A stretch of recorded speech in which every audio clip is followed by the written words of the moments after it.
The broadcast is now starting. All attendees are in listen-only mode. Good morning, everyone. Thank you for attending on this lovely Thursday morning. I'm going to wait just a moment to jump into content. I see about half of registrants have signed in, so I want to give folks just a minute to get a chance to log in. So we'll wait just another moment before we begin.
All right, well, let's go ahead and get started. Thank you again for attending this morning. I'm really excited to share some information with you about some upcoming performance management program changes.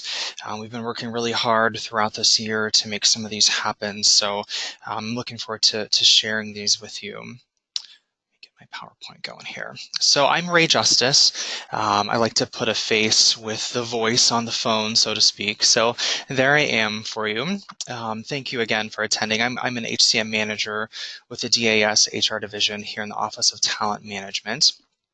I've been with DAS since I started with the state about 6 years ago and in my current role for about 5 years.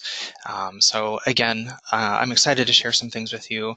Um, a lot of what we hear about performance management out in the agencies is that supervisors feel that it's just a cursory check it off the list kind of exercise, and we really are trying to change that mindset and adjust that um, cultural view within the state. So we hope that, I say we, I mean my boss and I, sorry about that. We hope that these changes that you'll hear about today will help shift some of those mindsets and thinking throughout the agency. We do understand that coaching and documentation, all of that stuff takes time. We get that, but hopefully some of what you'll hear today will help assist you and your supervisors and employees in the process of performance management. So let's go ahead and jump in. I'm going to talk to you a little bit first about our discussion points for the day. I have 7. I will do my absolute best to free up some of your time at the end of the hour, and I will do my best to check out the question box and the chat box as well throughout, I will pause quite frequently to address any questions or look at the chat to make sure I'm not missing anybody's comments. So bear with me if you hear a pause here and there. That's what's going on. So we're going to talk about the program's strategic plan. We've worked really hard to construct what we think is a really good strategic plan for the next 3 years or so. We'll talk to you a little bit about redefining performance management, the cycle, a training program that I'm excited about. I hope you guys will be too after you hear about it. Some resources and tools. Number 6 here, I'll save the big drum roll, please, until we get to that. But the performance engagement community, I'm really excited about what that might do for our performance management community as a whole, and then some future impacts and benefits that we see.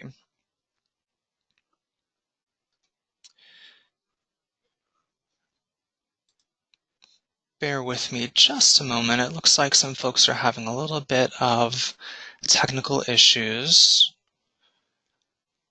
Let me have a show of hands here. If you could use your hand button.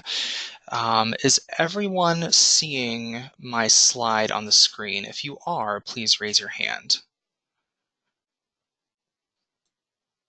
Okay, most of you are responding in the affirmative, so thank you for that. I'll go ahead and put your hands down now. So I am recording this webinar, so for anyone that's having any technical issues visually or with the audio, I will be recording this and sending this out separately after the fact. So do be on the lookout for that. So sorry for that pause, but just wanted to make sure everyone was on and able to access what we were doing today. So with that, let me proceed. So strategically, we have 7 different, I guess, major buckets of strategy items that we're looking at. So I'm going to talk to you a little bit about some of these. So in my mind, leadership accountability kind of goes hand in hand with the program metrics. So you'll see in a little bit that we're redoing some things metrics-wise to hopefully bolster some leadership accountability at the agencies, get some more visibility and more information to the hands of leaders out there. So hopefully you'll find value in that, and I think you'll like what I have to say about that too. So stay tuned. I'm going to talk to you a little bit about a program rebrand. I don't know if you noticed, but on the very first cover page, the title slide that I showed to you, we have a nice new graphic design for the program that will be kind of mimicked throughout all of my program's collateral documentation, such as job aids, the performance management guides, so on and so forth. So you'll see kind of that shape and branding mimicked throughout. I'm going to talk to you a little bit today about some short-term system resources and adjustments that we're making, and I hope you'll like those, but stay tuned and hear about those toward the end of our time together today. But we're also exploring some other opportunities, such as items that we currently have available to us within the system, but we aren't using yet. So we're exploring some of those and see how we can leverage those for the enterprise. I'll talk to you a little bit about some agency education opportunities in the form of some workshops. I'll go over those in some detail here in a little bit. I'm going to skip over performance consulting. This is kind of a model that we're working on internally within the Office of Talent Management. So I'll save that for another day, but if you have questions on that term, we can always chat offline. And then I'll also talk to you today about some competency development opportunities and tools that we'll be rolling out. Now, as I'm talking about the term rollout, I hope all of you had an opportunity to see the email or were forwarded the email from your administrators in the last couple of weeks, I believe it was, regarding all of these program changes. All of these will go live on Monday the 16th, so just a couple days away. I'll be frantically uploading all kinds of documentation to the web pages Monday morning, and then everything should be live probably the afternoon, early to mid-afternoon on the 16th. So be on the lookout on the ePerformance Toolkit, as well as the main performance management program page within the DAS website. So again, I'll mention those locations toward the end of our time together too.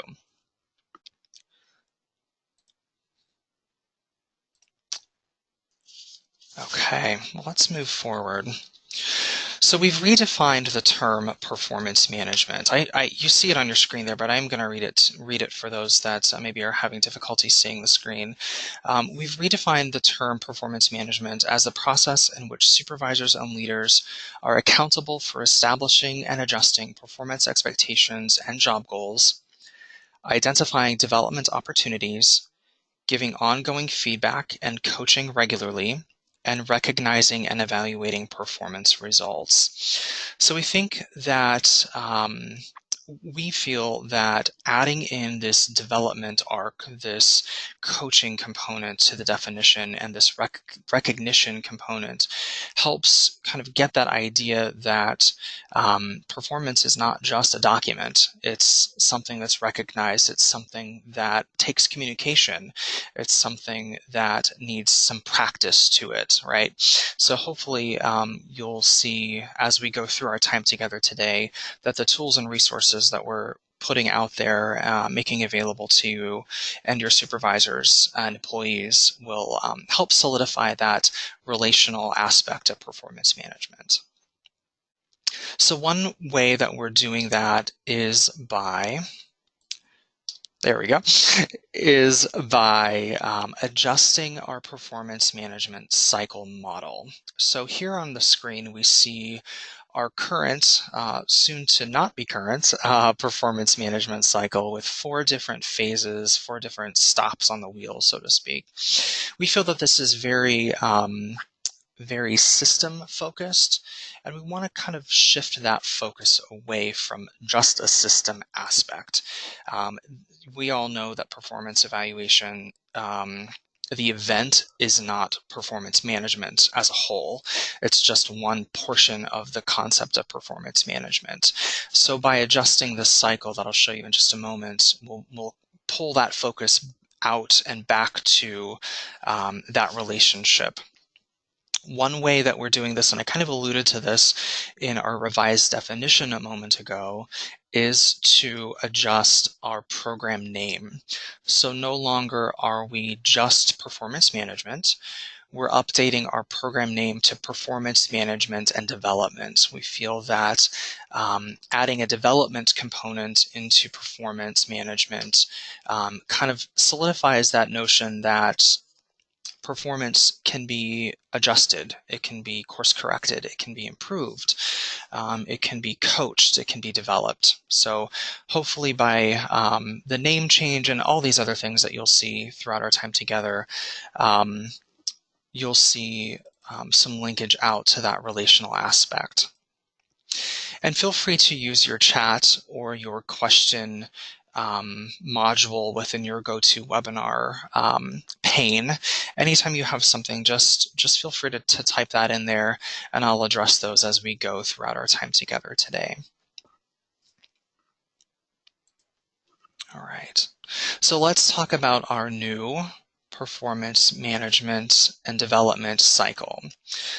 So we've kind of shifted the idea of just setting goals and communicating them separately into one succinct plan phase. Okay, so the plan phase involves reviewing the PD, setting performance expectations, developing goals, and then explaining to the employees. The supervisor will need to have a conversation at this point to say, hey employee, this is what I expect from you for this next year.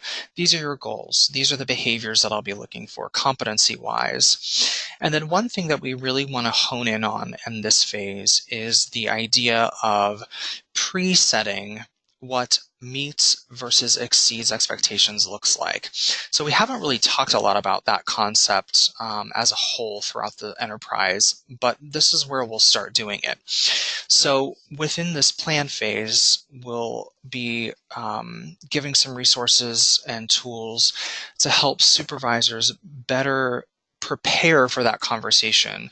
So at the end of the cycle, when they're delivering the evaluation documents, ratings to the employee, they can explain and have definitive maybe measurements or behavioral anchors that explain this is why you got to meet, this is what an exceeds would look like. So we really want to start focusing on that practice at the supervisor level. And then at that plan phase, that's a really prime opportunity for supervisors to discuss any training gaps that might help the employee improve on their competencies or their goal achievement. At the bottom there, we have the engage phase. So this is the ongoing feedback, the just-in-time um, drive-by kind of feedback, if you will. So we don't want to take away the fact that documentation at this point is important and will help with the evaluate phase later on. But throughout the bulk of the cycle, as we know, supervisors should be meeting with their employees, talking about their performance, talking about their goals. Are they meeting? Do they need help with anything? Are there any barriers that they're encountering? Those kinds of things. So that's kind of that just-in-time feedback within that engagement component.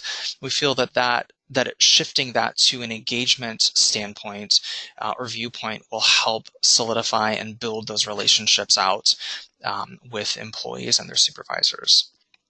And then, of course, at the end of the day, we have the evaluate phase, which is exactly what it sounds like. That's the delivery of the information, the delivery of the results, the ratings, the documentation, so on and so forth. But if all of these other things are happening, if we're being planful with our goals up front, if we're setting out what meets and exceeds looks like up front, we're engaging employees, or supervisors are engaging employees in the day-to-day work, giving that on-the-spot feedback, the evaluate phase really builds itself, right? So the evaluation document itself is pretty easy to fill in if supervisors do all these things up front and throughout the cycle as they go. So those are the three main facets, the plan, engage, and evaluate phases. And then you do see some other arcs throughout. So we do have a coach component. So we did feel that that's incredibly important to outline on this cycle. Now, in our mind, coaching is not the just-in-time, the on-the-spot, drive-by kind of feedback. Coaching is more deliberate. It's preparing for one-on-one meetings. It's having a monthly or quarterly, bi-monthly, what have you, check-in session with the employee to say, hey, this is what I'm observing. How do you feel things are going? What can we do to partner together to make your experience here on the job valuable? How can we develop you? How can we engage in this whole performance management idea and make it as effective as we possibly can for folks? So we have a very good coaching model, and we're continuing to explore other coaching models as well, just to make sure we're on the mark, hitting the mark with the coach item especially, because we do feel like it's incredibly important.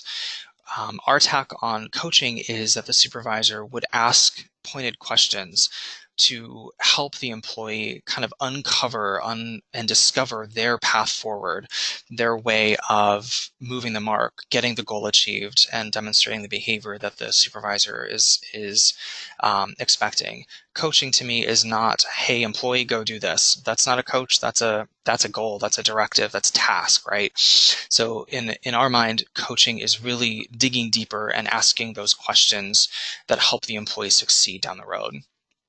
And then, of course, around the top, we have that development arc.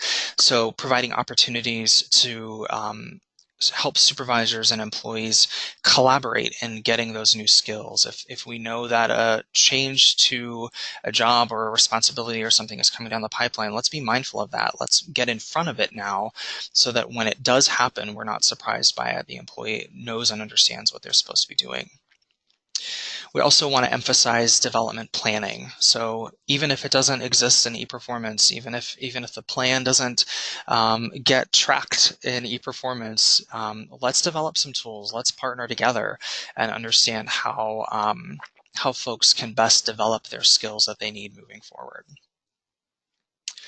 I'm going to pause here for just a moment. That was a lot of information that I threw out there, and I want to just check out the chat and the question box.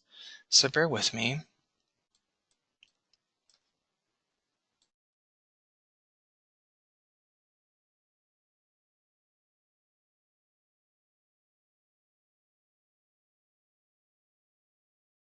All right, it's a quiet bunch today.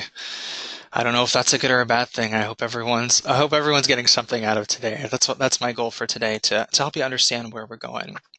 So I know this was a lot cycle wise, but in order to help folks, initially supervisors, um, understand this new cycle, understand where we're headed, we are,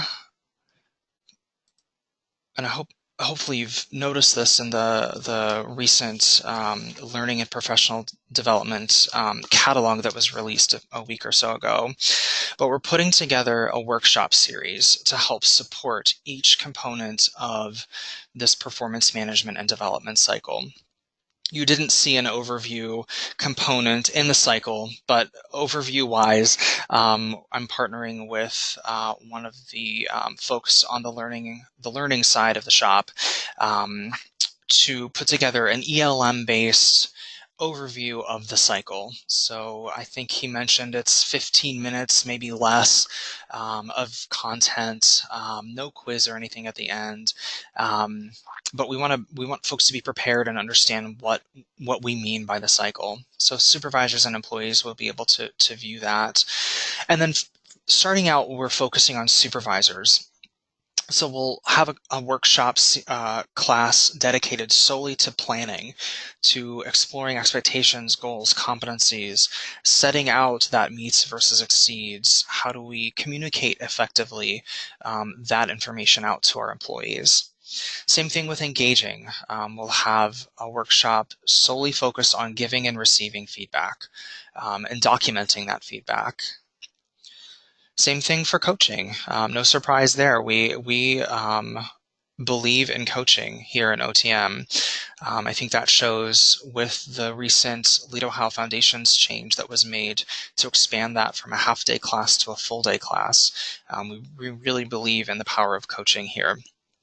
So we have a whole workshop dedicated to reinforcing the concepts of coaching and practicing that delivery of coaching and preparing for it, documenting it, those kinds of things.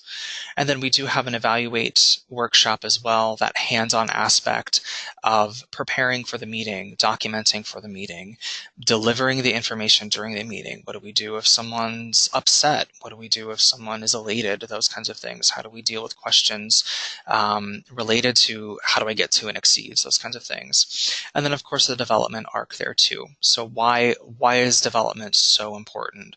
And how do we get our folks to that next level? So these are live for registration ELM. I had a trusted colleague mention to me a couple of days ago, I hope she's on the webinar today to hear this, that not all of the dates into this fiscal year going forward were live in ELM for registration. I adjusted that yesterday. So you can go out, supervisors can register for these classes today. The timing of these classes to me is super important. So not only are we offering these classes, we're staggering these out so that, for instance, in the July cycle, we're starting with the plan phase. We're going to talk about that in August. So we'll have classes related to where a supervisor is in the cycle when they need it. So in the middle of the cycle, we'll have information about engaging with folks, coaching folks, and developing folks. And then at the very end of the cycle, with July in mind, somewhere in May, we would have that evaluate class, so that as supervisors need the information, they can come, practice their skills, and then go back and apply them immediately in the office right when they would use them. So it's not just, hey, here, let's have some classes, let's talk about these things as a whole. I don't think that would work in this model. So we've very deliberately scheduled these out, and you'll see that in the catalog. If you haven't taken a moment to peruse that, I would definitely take a moment to seek that out. Our first class for the masses, if I'm not mistaken, like I said, we're starting with a plan phase with a July cycle. Our first plan class, I believe, is August the 8th, and that's open to all supervisors. Anyone supervising can come to those classes. You'll notice if you attend these yourself that, and I would encourage all of you in HR to take a half a day and attend at least one of these, see what folks are seeing, and see how we can partner together and make this information even more relevant to your worlds. You'll notice that I completely lost my train of thought there. Don't we hate that when that happens? I apologize. It was great. I'm not going to lie to you. It was a great thought, but I can't remember what it was. So I'll pause. Maybe I'll think about it. I'll check out the chat box and the question box, and then we'll move on. I do apologize for that.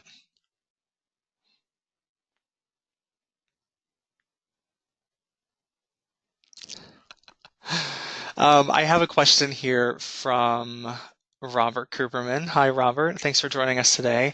The question is, with less of an emphasis on system, is ePerformance still the only tool to use? ePerformance is not going away. So we are looking at some available behind the scenes things that we have that we don't use right now. But yes, ePerformance is still the repository of choice for performance evaluations. So I have another question from Kathleen Brown. Good morning. Our classes are available to all HR staff, even if we don't have direct reports. Absolutely. I would definitely encourage all HRs who are available and interested in attending these classes to come see what we're doing. And then if you find it valuable, we can even set up a specific group or schedule for your particular agency or a subset of your agency if you're interested in going that route too. If you have some more customized or targeted needs that we should focus on, we can certainly do that. I'm actually doing that for a group of supervisors over at BWC starting in November. So those requests have already started coming in. So yeah, any of those requests or any of you that would like to attend any of these classes, feel free to attend. I'd love to have you. Starting out, I will be the one facilitating those classes to begin. There are opportunities to go into a train-the-trainer situation. So if your agency wants to take the material, do some customization, some tailoring, we can always work out a train-the-trainer so you can deliver that independently. And we can go from there too. So none of that is off the table at this point. We can certainly explore and work through all those questions as we go. Great questions. Thank you for the feedback and the insights and the questions that we're getting. All right, let me switch gears here. Let's talk about some resources that are coming up, some changes, some new things on the horizon. The first thing that I want to talk to you to, PM Guide stands for Performance Management Guide. One of our former staffers who's now at BWC did a fantastic job of constructing this and rolling this out back in 2015. But we feel it's time for a refresh. It's been a while. We want to take a look. We wanted to take a look at what's changed, what we're missing. So we're releasing that on Monday as well. So the content is new. I think originally it was about 20-ish pages with the references at the end and the covers and all that good stuff. I think it's closer to 30 now. We added information about compliance things, some key considerations, some bias information, those kinds of things. So some of those things that maybe weren't as strong considerations in the world back then, we've incorporated some of those things into the new guide too. So keep an eye out on Monday for that refresh guide. That will live on the main performance management webpage within the DAS website. So take a look at that. We all know, hopefully we know, and are slowly getting to love the new My Ohio portal. So with that change, we needed to refresh and update all of our job aids from at least a path perspective. We've also taken a moment to revise and rebrand the cover of those job aids.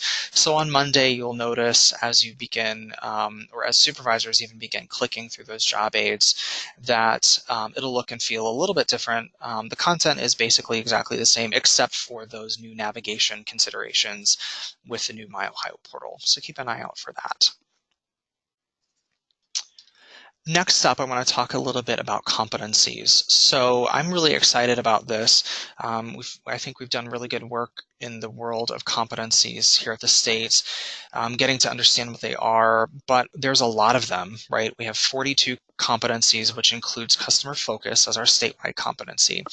So we've reorganized these. If anyone's familiar with Lominger, they have clustered their competencies. We've followed suit with the state. So instead of this big long list of 41 plus customer focus competencies, we now have 8 clusters of competencies. And I'll show you a nice little graphic that communications here at DAS put together for me that you'll see here in just a second.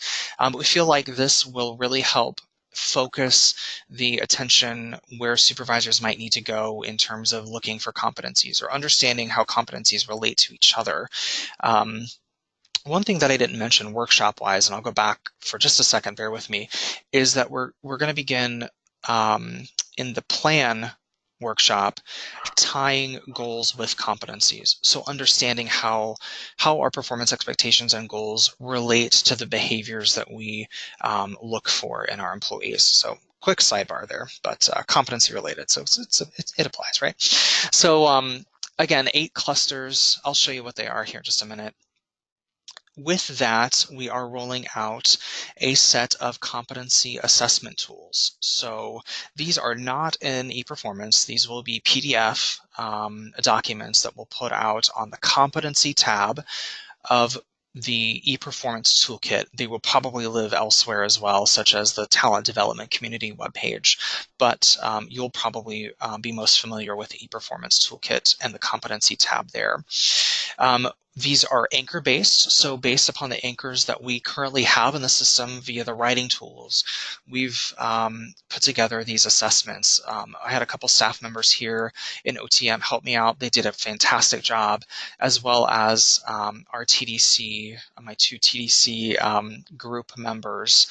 So I really appreciate everyone's help on those that contributed. But take a look at those when they launch on Monday. I think we actually may have more than 15 launching Monday, so that's exciting. We'll be rolling out the rest of those as we go throughout the rest of this year.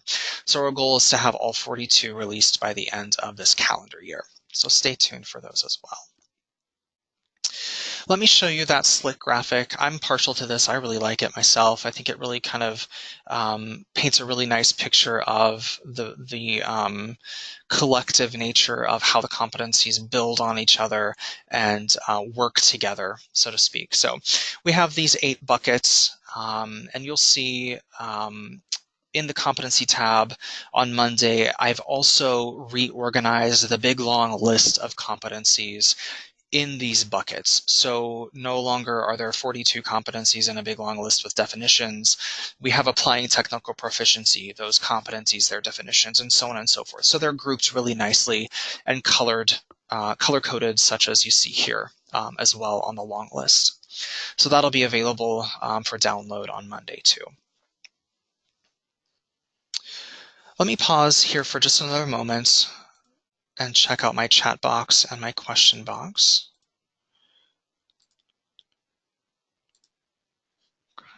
I do have a couple more questions that came in. Here we go.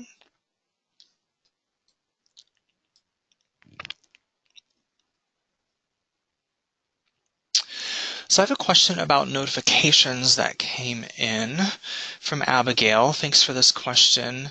Abigail's agency is really focused on their supervisors meeting their submission deadlines for their evaluation documents. So the question is there supposed to be an automated reminder sent to supervisors from ePerformance?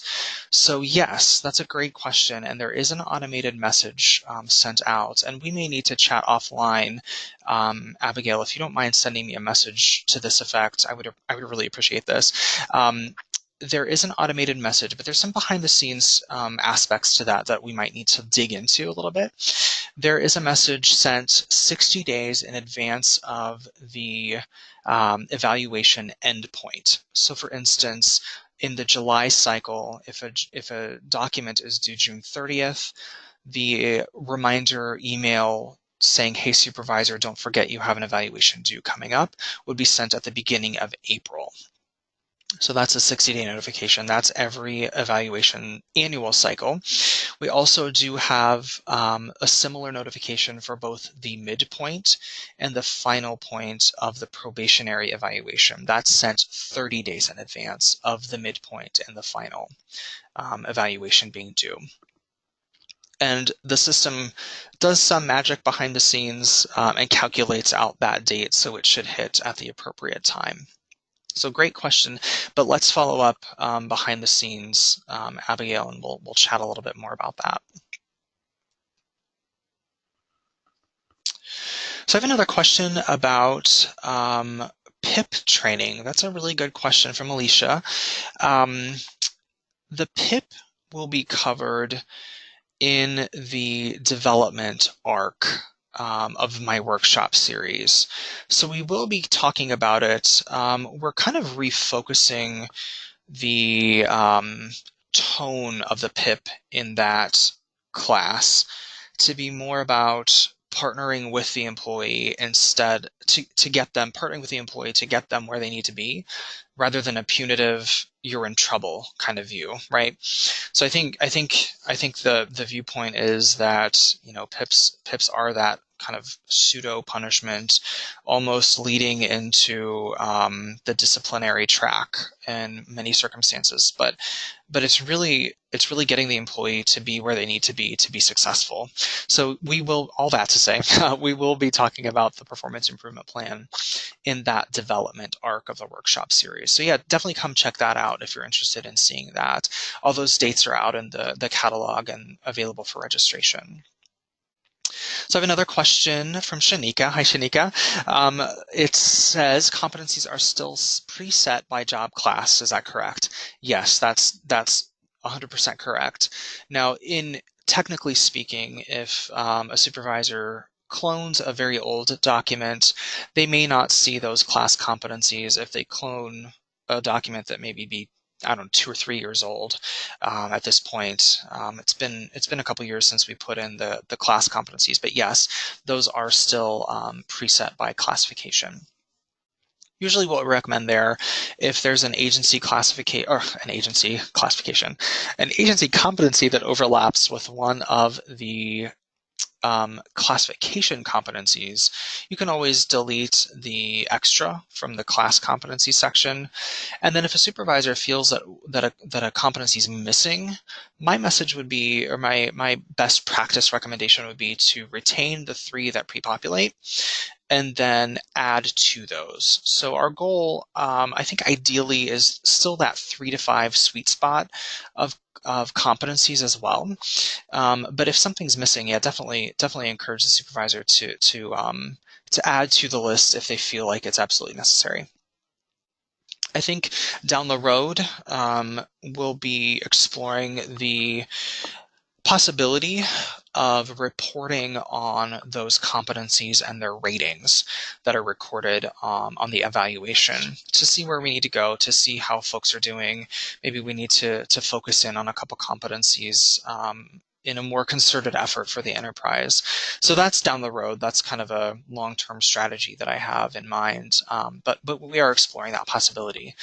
So great question, Shanika. Thank you for that. Just go through and make sure I didn't miss anybody. Okay. All right. Looks like I caught everything. So let's keep going. I want to talk to you for a moment about a few ePerformance specific updates that we'll be putting in. So on the career development plan, we will be, effective Monday, adjusting the approval workflow of just the career development plan. So the annuals will still go through their normal approval process, same thing for probations and ad hocs, as well as performance improvement plans. We feel that those are important to be seen by all parties that need to see them.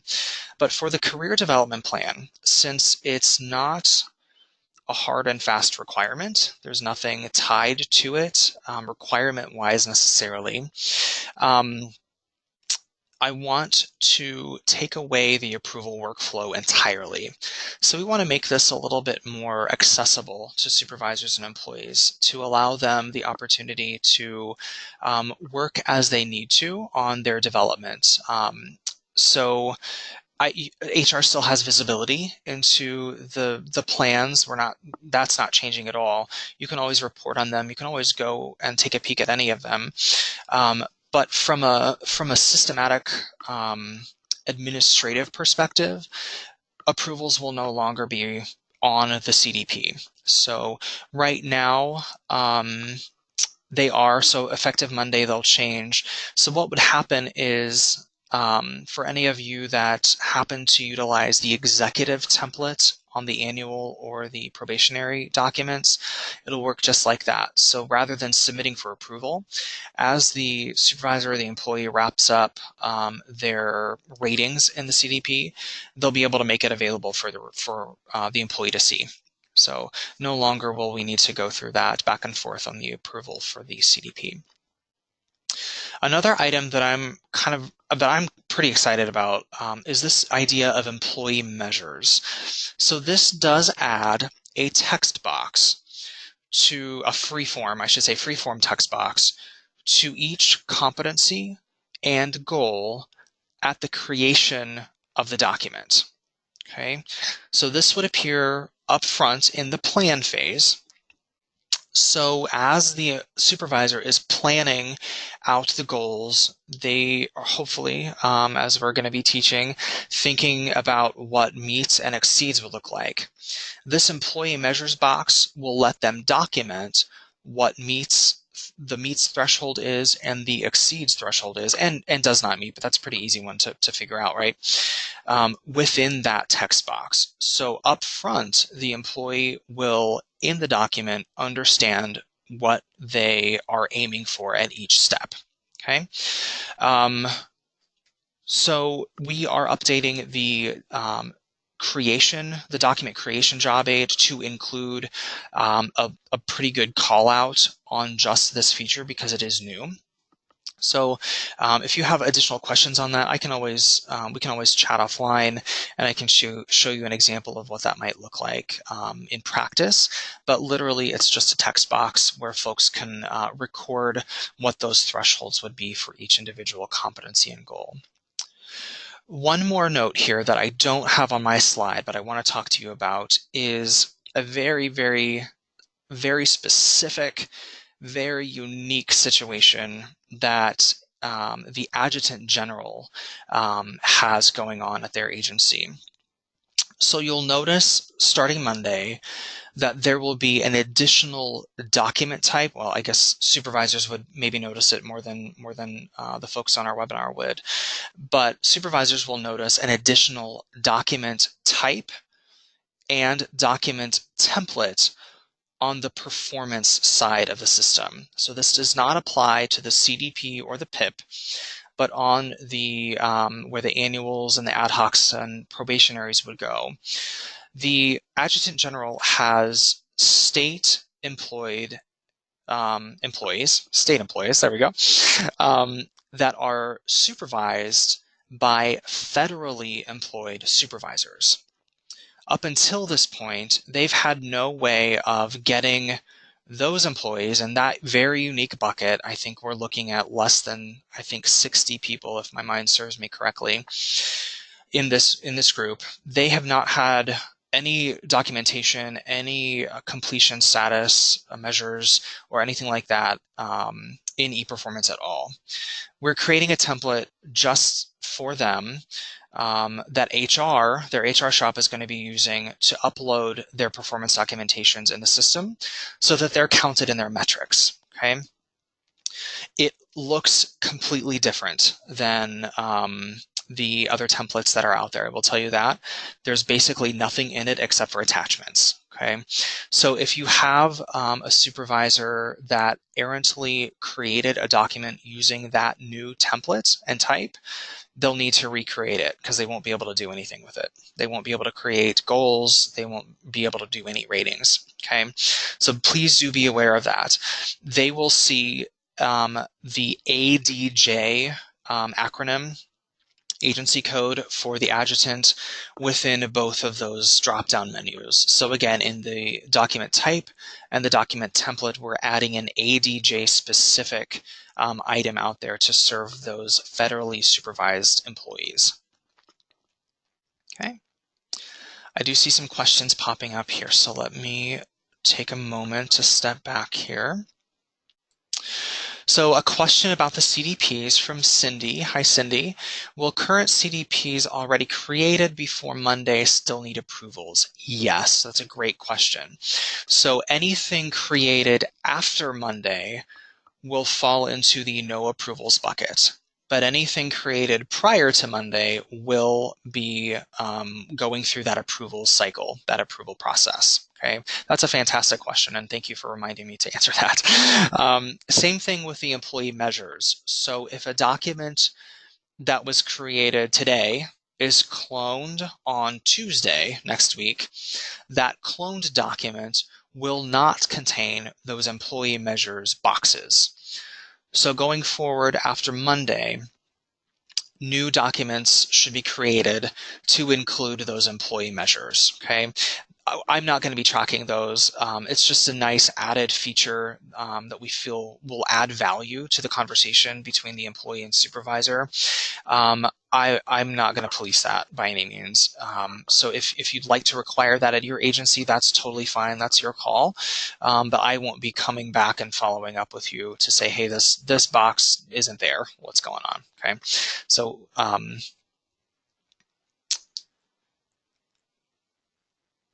let me see a related question from Shanika. Will the employee measures box allow each rater to customize what meets and exceeds behaviors will look like for each employee? Yes, it is a free-form field, so they can type right in that box their thresholds for does not meet, meets, exceeds, any behavior specifically that they're looking for. Behind the scenes, the writing tools are also still there. So the behavioral anchors for all the competencies still exist today.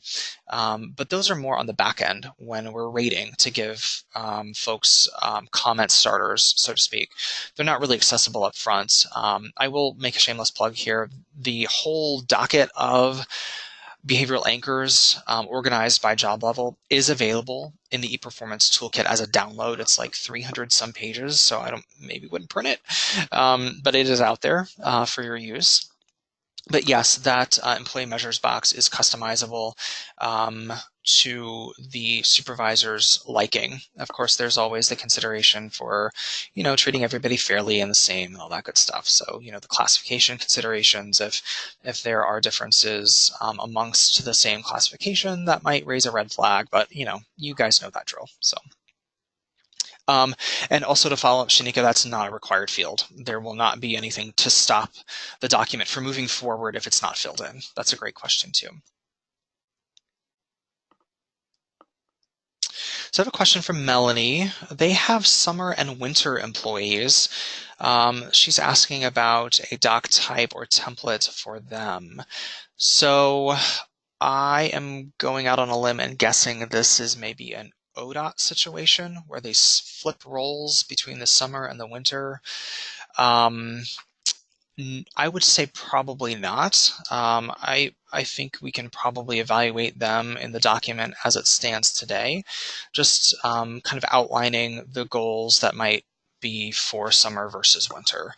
And we can always work through those situations together. We can partner together and see how that might work best for you too, Melanie. Appreciate that question though.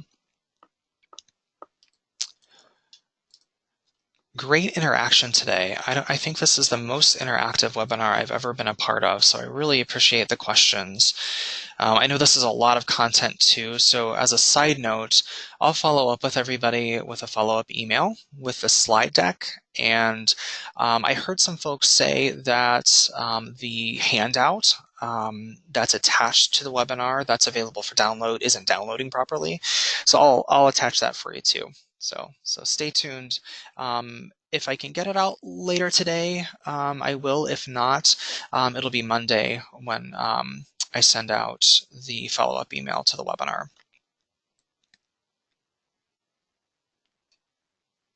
Okay.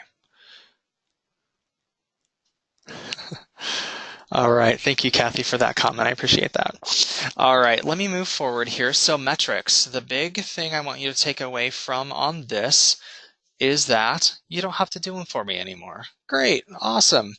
So this is great for you, right? So um, I'll look for any quotes, saying the program is fantastic because we don't have to do that anymore. I'll take those. Just kidding, you don't have to do that.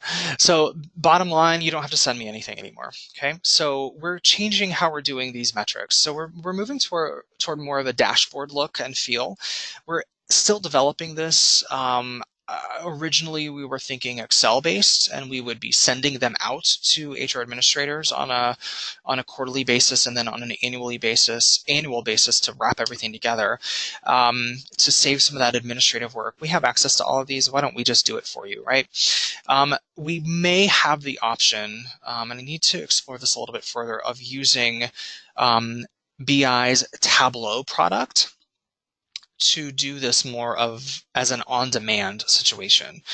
The Tableau is far more real-time than to my understanding, at least. I'm not a Tableau expert by any means, but to my understanding, it's far more on-demand, real-time information rather than waiting a day, pulling yesterday's data, manipulating it, making it pretty, and sending it out. Okay, that's a bit of a process, but we can do that if we need to.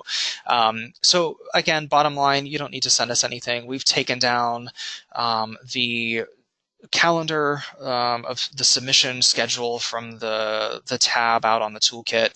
So the templates down as well as the job aid too. So don't worry about that anymore going forward. We'll take care of that for you. One less thing on your plate. I like it. I'm really excited about this next concept. Being mindful of time, I'll speed up. I only have a few slides left, so I think we're okay on time. We have about 8 minutes left to the top of the hour. So the performance engagement community. I'm really excited by this concept, and I've kind of taken a page, if you will, from the talent development community. If you haven't heard of that, they have a whole web page out there under learning and professional development, as well as EAP. So the Employee Assistant Program does an entire user community for their agency liaisons. They have tons of resources out there. So I'm gonna try this out and see how this goes. So my goal here, you see it on the screen, is to support enterprise-wide performance management by exploring opportunities for improvement, sharing and applying best practices, and promoting and engaging in agency performance management training and processes. That's a mouthful. But basically, we want to gather together in a room, online, webinar-based, in-person based. It just depends. Maybe we'll do in-person a couple times a year and do webinars the other 2 times if we do a quarterly schedule. But we want to gather everybody together to start sharing and networking and understanding what other agencies are doing in terms of performance management, what their roadblocks are, what their successes are, what their collateral tools are. So I had the opportunity to meet with some folks from the Department of Commerce yesterday, and they have a couple of tools that aren't in the system that work really well for them. So maybe we can leverage those things for other agencies, for the enterprise as a whole, to better engage supervisors and employees in the performance management idea and process and cycle. So getting to that more communicative style, that partnership through the performance management idea. So I'm going to be sending on Monday an email to agency HR administrators asking them to identify their respective agencies' participants, and I'll give them some selection criteria to work from. But I'm really targeting those from the ePerformance administrators. So those at the agencies that really dive deep into the ePerformance system. I think that's the prime target here. So I'll give a couple of other selection criteria to the administrators out there, like I said, on Monday too. But really, we want to just start building a community where we can share and build ideas and talk about pain points and successes. new tools, resources, those kinds of things.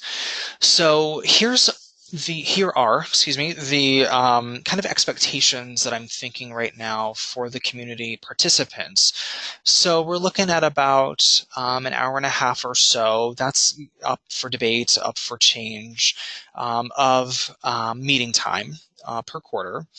We want someone that's going to share and communicate back to the group what they're doing within their agencies and be willing to take what they've learned within the community back to their agency and start sharing that back and building that resource library, so to speak, the internal toolkit for the agencies. We really want someone who is going to champion performance management, right? Who maybe has a passion. I've been in the role for 5 years. Clearly, I have a passion for this practice and within HR. We want someone else, other people within the agencies to come forth and help us out and be that champion within their agencies. So total time, we're looking at about 4 hours a quarter. Not too big of a lift, right? So be on the lookout. Talk to your agency HR administrators if you're passionate about performance management. I'd love to have you. Okay, let them know that this is coming. They'll see the email probably closer to Monday afternoon, by the time the other activities that have to happen Monday with the document uploads are done. All right, so wrapping up here, getting down to a wrap up, I should say, let's talk about some future impacts and benefits. So definitely we're looking to strengthen that communication between supervisors and employees and develop some performance management bench strength within the agencies. So with the performance engagement community, who would be willing to be the expert on performance management within the agency and share with their supervisors and develop their supervisors in this aspect. Engaging and motivating employees. How do we keep them engaged? How do we retain our excellent performers? And how do we support those performers who need a little help to get where they need to be? And then promoting that culture of learning and development with our targeted workshops and our competency-based tools and resources. Let's start learning about how we can develop these tools and make a better impact in terms of performance management at the agency. Deep breath. That was a lot to cover. I'm not going to lie. I appreciate you sticking with me for the hour. I am going to pause one last time and address any other questions that I see out here. I think a few others came in, so bear with me just a moment.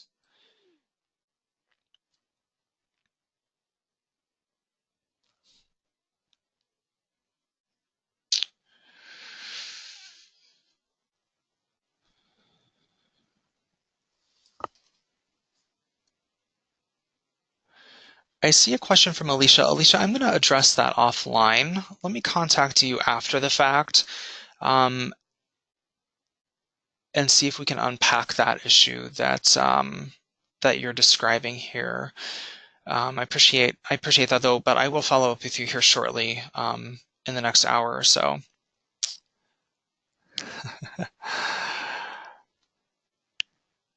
So I have a question from Abigail. Would you like the administrators to notify the supervisors of these upcoming changes? Absolutely. Feel free to send this information out. Once I send out the follow-up email, you'll see a 3-page, 3 pages isn't a small summary, but it's a summary, I promise, of these changes. It includes information about the workshops. It includes information about the tools and resources, as well as the cycle. So 3 different summary pages in one package. So yeah, definitely send out a communication as you see fit within your agencies. As supervisors start visiting the toolkit, they'll notice some of those changes, look and feel wise, as well as with the portal path changes in the job aids and the competencies resources. So yeah, definitely feel free to send out anything that you feel is applicable to your agency. I will be communicating primarily with you on the webinar, my ePerformance administrators and the HR administrators through email, the HRD newsletter, those kinds of things. So yes, definitely go ahead and communicate that information out to your supervisors and even your employees. Let me back up a second to the workshops. Speaking of employees, phase 2 of those workshops will be focused on employees. So we realize that there's a big gap in terms of education specifically to employees for their performance management. What do they do? What's their expectation? What do we do with them? So be on the lookout for that. One final question, is there going to be another webinar for those who are not able to attend? I've recorded this webinar, so I will be creating a link for that, and we'll provide that to anyone who's interested in viewing this webinar. That will go out by email. I likely will not place that on the toolkit for future reference. Let me go forward one slide here. Here's my contact information. I appreciate I'm a minute over the top of the hour. I do apologize for that, but thank you for sticking with me through the last hour. My contact information is here. Most of you know how to get a hold of me. But if you have any questions that you didn't ask or think of later, or we didn't get to address here today, definitely reach out and we can help you out and partner with you at the agencies. So with that, I will leave you for the day. I'll leave my contact information up here for just a moment. But with that, have a wonderful rest of your Thursday.